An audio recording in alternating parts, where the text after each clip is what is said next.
The brutal North Korean regime does not respect its own citizens or the sovereignty of other nations. President Trump today meeting with the leader of South Korea as well as Japan, expressing our commitment to working with one another to denuclearize North Korea. And at any moment, we are expecting Ambassador Nikki Haley to make remarks after the United States imposed new sanctions, very tough sanctions, on North Korea. Here now is Jessie Jane Duff. She is retired Marine Gunnery Sergeant. Thank you so much for joining us.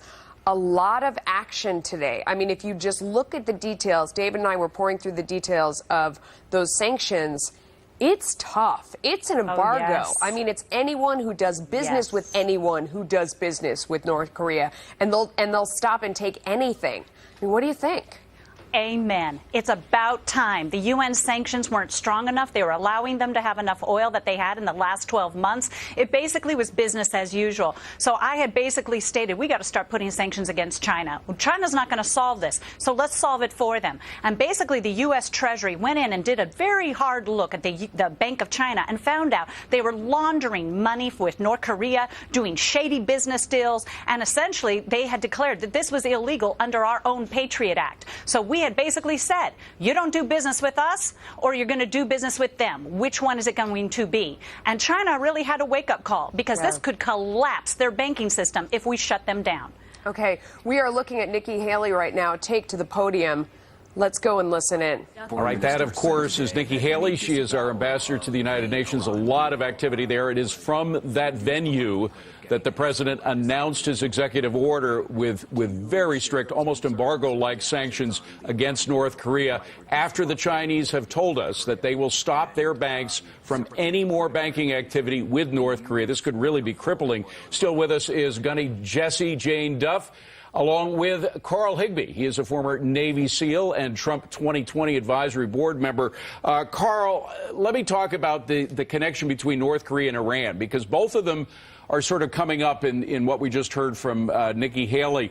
They're connected because, yes, Iran may have been adhering to the specifics of the Iranian deal that's supposed to stop them from nuclear research, but they've been helping the North Koreans. They don't need to do research on nukes in Iran because they can do it in North Korea right now.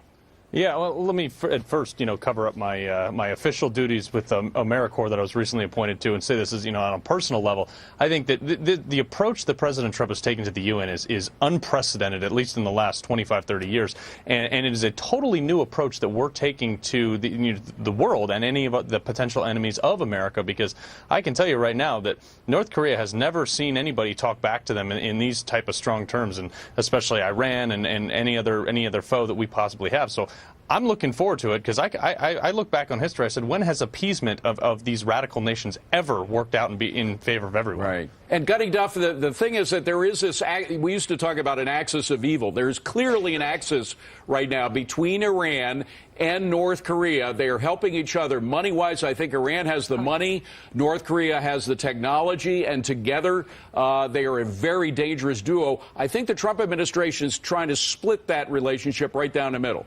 Of course. North Korea is getting about $2 to $3 billion a year from Iran. They have basically merchandised all of their warfare. They have provided chemical weapons, weapons of mass destruction to Syria, as a matter of fact, all backed by the Iranians. They even had provided a reactor to Syria that the Israelis had destroyed in 2007. They're very aggressive with their nuclear technology, and with that $2 to $3 billion a year coming from Iran, this has a direct impact on why these sanctions with the United States haven't been working. So this is the first step with the Bank of China. Carl, I got to ask, though, what happens if North Korea still, I mean, the leader of North Korea, I think, is unhinged a bit, or at least he's totally unaware of what is considered normal in the world. What if he continues to test these missiles? Do we start shooting him down? Well, David, I think that the president's made it very, very clear on what's happening right now. And he says, if you leave us no options, we will be forced to, wipe you off the face of the earth. And what he means by that is, I think that we're not going to tolerate this junk anymore. But would the first salvo on our part be shooting down a missile? I imagine that would probably be the first step that I would take. Jessie Jane Duff and Carl Higbie, thanks to you both. I really appreciate you coming on. You were here at a monumental moment in our history. We appreciate it.